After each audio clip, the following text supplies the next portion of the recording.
муроҷиати мо ба шон МС, Райдер, Сиван, Ралик, Навик, Стрит Старс, Искандар ва бахшиш кадомира номша нагирифтам. Яъне шахсиятое ки солҳои 2016, 17, 18, 19, 20, 21 дар батло дар ҳар хел чорабиниҳои реп фаъол буданд ва аллакай мутахассиси реп ҳисоб мешаванд. аз ҳаматон хоҳиш мекунам ки ҳозира реперое ки ҳози репа сар кардагиянд ё ки репа сар карда буданд, бас карда буданд ва бо давом додесанд, ҳамвора барои чишона зиёд кардан, завқшона зиёд кардан дар реп ҳаракат кунен, қатишон ягон фит кунен ё ки дастгиришон кунен, репошона падилица кунен. аз ҳаматон хоҳиш мекунам. Канали мо дар подписчикое ҳастанд ки ҳар моҳ хона Тоҷикистон сумрӯй мекунанд ва картаи Black доранд IT банк ки ба Тоҷикистон, Қирғизистон, Узбекистон ва дигар давлатҳои СНГ бе комиссия ҳар моҳ пул рӯй мекунанд. Як сол метавонӣ картаро бе пул истифода барӣ, агар ки то 3 апрел силкаи поёни видео бударо қатъи карта заказ кунӣ ва номерои тоҷикии хурд хатия метавонӣ ҳамчун заказ кунӣ бе ягон паспорти российский ба любой кунҷи Россияро бе пул меоранд метавонад. Агар дар Тоҷикистон бошӣ, картаи Black-та метавонӣ ай банки Матин ва Эмин Сармоя барои бигириш. Картата метавонӣ бе комиссия ай дигар картаҳо пур кунӣ ё ай банкомат. Баъд бо бе комиссия сумта снимат кунӣ ай банкомат. Агар бо прошта обуна бошай ва сумота да ҳамуҷа бимонӣ, ҳар сол туда ҳамун сумои мондагид зиёд шидан мегиранд. Агар бо билетҳои самолёта через приложенияи саёҳаташ бихарӣ, ҳамун суми билети 4% обратно картаи хурд меояд. Фаромӯш накун, картаро бе пул истифода метавонӣ як сол, агар ки то 3 апрел аз силкаи поёни видео буда истифода бурда картата заказ кунам. ва бо як хоҳиши дигае ки хеле дидесам бисёри реперое ки навкасбанд ё ки аз соли 2022 сар кардагиянд, бисёриҳошон чианд дар хориҷаанд, бисёртар дар Россияанд ё ки дар дигар давлатҳо ва бо озмуное ки дар реп ташкил мекардем дар вақтҳои аблава мешид ва бисёраш дар Тоҷикистон буданд ва фикр мекунам онлайн озмуно ташкил кардан дар кор ва ҳамвора дар ҳамон онлайн озмуно иштирок шонда доварӣ кардан дар кортон ва агар ки бигем ки ягон маблағ гузорӣ шава, ҳозирашда мумкин ки ягон хел маблағ гузориам нашава, метавонед худтон дар каналотон ташкил кунед ё ки агар ки бигем онлайнро намешава, ман метавонам ташкил кунам ҳастай барномаҳое ки мисол искусствени интеллект ҳам аст ки метавонем ҳамин чизоро онлайн ташкил кунем. Судио онлайн иштирок мекунанд ва ду кас онлайн батлда ё ки озмунода иштирок мекунанд, доваришонро мекунанд ки барои завқшон зиёд шидан мегира. Дар Инстаграм ма муроҷиат кардам ҳамаи реперода ки мада подписатсия кунанд ё ки мада бинависанд, ман бода подписатсия кунам, барое ки репҳафта дар ҳафта як бор озирашта мекунамаш ва дар бораи ҳамун репҳафта мегӯем реп нюс, дар бораи хабарошон суҳбат мекунем ки мухлис бидона ки кадом репер айни ҳол дар чӣ кор борай ва репҳафтарам простам хеле рейтинг мекунем ва мегӯем ки ҳамин ҳафта репе ки хубтар буд. Як в общем дута рейтинг мешавад, ду категория мешавад. Як категорияш аз рӯи просмотри ютуб ҷойгузорӣ мекунем, як категорияш аз рӯи фикри худмон ки ба версияи мисол реп диҷей ҳамин ҳафта репе ки хубтар буд ва мумкин ки бисёри бародарон ба хафа шаванд ки ин чизда барои ва ки ҳамун критериёда ҷавобгӯ буданд, яъне просмотр инҳакдан наметавона репи хуба нишон медаҳад. Як хел вақт бародаромон ковероиро истифода мебаранд ё ки номоиро истифода мебаранд ки ба мисли ки хеле ӯзи мо сурати шон МС истифода бурдагем ва Райдер, Ралик, Навик ёра монанди ҳаму ва ёро ҳамин чизоро истифода мебаранд ва просмотр мегиранд. Яъне аз 5 секунд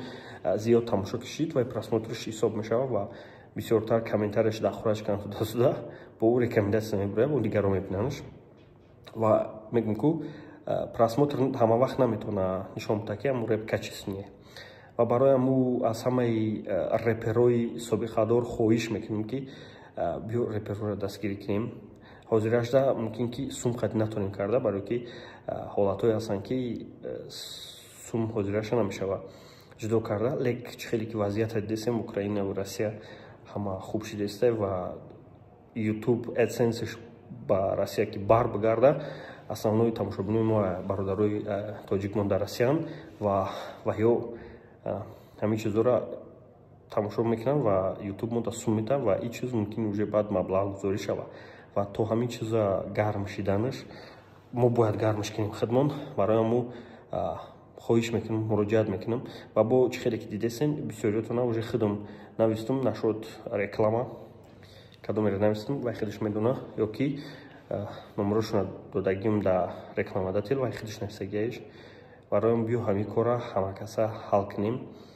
ва реперҳое ки ҳозир тамошо дорем мумкин ки фақат реперҳо тамошо мекунем хеле барномаро хоҳиштон мекунам реперҳое ки мехоҳен дар ҳамин хеле движение бошен фаъол бошен ҳаракат кунен ва чизе ки дар бораи хитон мехоҳем ки мо бигем дар инстаграм ма ҳамчун рилс ё ки ҳамчун сториз роӣ кунен ва бигӯен маънидор кунен ки чӣ мақсад дорем ва ҳамун чизоро дар реп ньюс мо мегем ҳозираша ма хидматохонем команда дорум но барои командара ташкил кардан ҳар моҳа 20 000 сомонӣ ойлик расход ойлик ҳамаин чизо дар корай ва фикр мекунам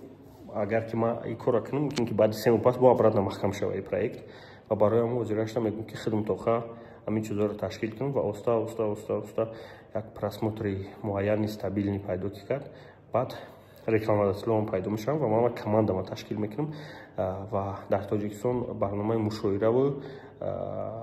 садои кӯчаро ташкил мекунем ва имконият мумкин ки нашава барои ки мегӯям ку аблава мешавад мумкин ки иштирок карда натонанд бисёриёшон буда хориҷаанд ва барои ҳаму фикр дорам мо метавонем ҳамин мушоираву садои кӯчаро онлайн кунем ин чизо дар технологияҳои ҳозира уже ҷавобгоанд ки садои овоз качествои сифати овози хуб хати ҳама чиза ташкил кунем битомон тайёранд дар телеграм ҳамаи биторо пафтагиам биторо истифода мебарем ва дар инҷа бо далершо ҳастай ман фуромӯш кардам мегӯям ку кадомеро фуромӯш кардам бахшиш чизо далершо ҳастай бига ҳастай фавик ҳастай бо мегӯям кадомеро фуромӯш кардам бахшиш зиёд айзик ҳастай ҳамин бародарон ҳама метавонанд дар ҳар выпускош довар шаванд ҳозираш чисто барои поддержкаи реп ва баъдан хеле маслиҳат мекунем коммерчески сторонашам ва бо як маблағгузории хуб метавонем ҳамин корро давом бидем шонимси чӣ хеле дидесам бениҳоят трекҳои зур хондестай ва дар як трекаш дар 15 рӯзи охир 1,5 миллион просмотр гирифтай ва ин нишон медиҳад ки шонимси репа ҷунбонд яъне баъди аму дар пай баровардани трекош дар байни 10 моҳи охир ин қадар бародарора завқшона ба реп зиёд кард особенно додарора ки репа сар кардан ва дар инстаграм ранги снипет карда баровардистанд ки уҷода живой мехонанд ба мисли веном ки нурислом ёрдамаш метавад лимит ва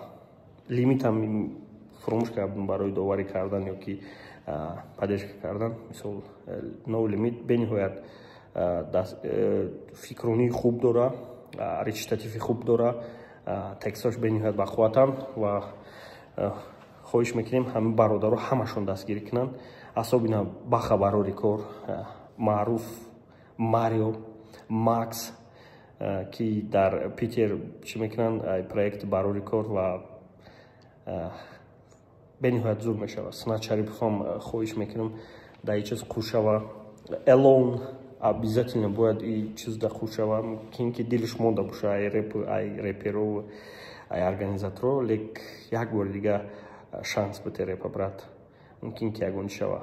Аз ҳаматон хоҳиш мекунам ин муроҷиати ма реперҳое ки собиқа доранд ва реперҳое ки репаи қадар вақт обод карданд ва биё як бори дига шанс битем репа. мумкин ки зиндагии ҳамамона хуб кана, чӣ хеле медонем даромад дора ва ҳозир любой чиро мешава камишт ки истода бурда. раҳмат барои диққат.